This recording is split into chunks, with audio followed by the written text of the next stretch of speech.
V1SE Upgrade Operation Guide. There are two ways to upgrade V1SE: Online Upgrade, OTA Upgrade. Online Upgrade. Connect V1SE to computer. Open JCID Repair on computer.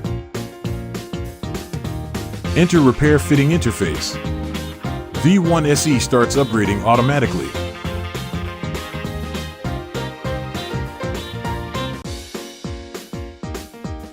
If it doesn't start upgrading, please install the driver and try again.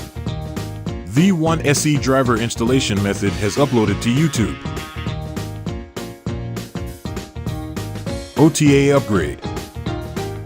If upgrading with OTA, V1SE needs to connect Wi-Fi. Select Settings. Select SW Version Upgrade. Click Sys Upgrade. When it shows, an update was detected on the screen. Click Upgrade. Wait for the upgrade to complete.